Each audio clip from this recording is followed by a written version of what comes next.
C'est un sujet hautement passionnel, mais tout le monde aura toujours la parole sur Sud Radio et on essaiera de parler aussi de la situation dramatique, souvent parfois des deux côtés, quelles que soient les passions des uns ou des autres. Il est 7h42 et on parle de votre santé. Revenons sur un sujet beaucoup plus terre à terre qui nous concerne directement avec le docteur Roger Ruat. Bonjour.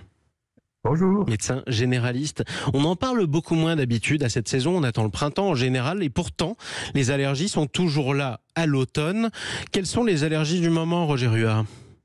Alors on n'en parle jamais effectivement parce qu'on est submergé par les rhinites, les rhumes, les infections respiratoires de l'automne, virales évidemment la plupart, parfois bactériennes, mais elles sont aussi allergiques à l'automne. Il y a des allergènes de l'automne qui provoquent des crises de rhinite, de trachéite, d'asthme au moment de l'automne.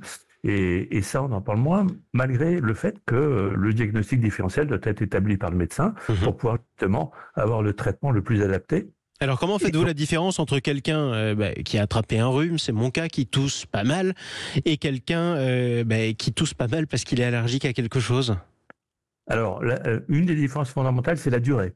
La rhinite virale habituelle de l'automne dure 5, 6, 7 jours maximum.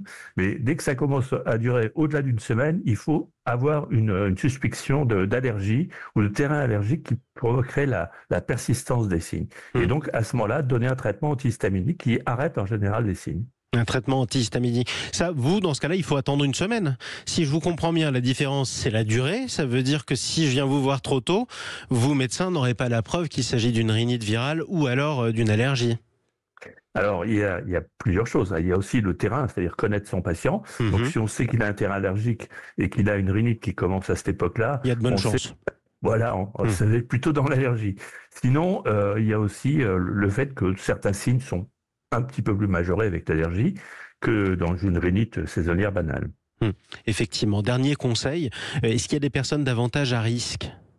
Oui, les personnes qui ont un terrain allergique, comme on l'a vu d'ailleurs avec la crise de la Covid, ont un système immunitaire qui répond mal, soit pas assez, soit beaucoup trop, comme dans l'allergie, puisque c'est une hypersensibilité qui va se produire. Et donc, il faut être très prudent parce que les allergènes sont effectivement communs.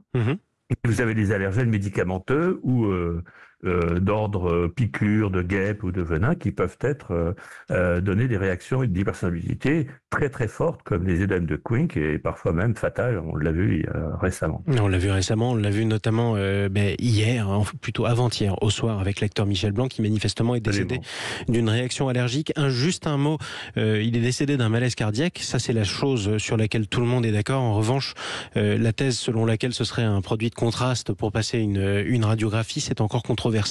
On en saura peut-être plus. En tout cas, c'est très rare et c'est dramatique ce qui lui est arrivé. Merci Roger Ruat.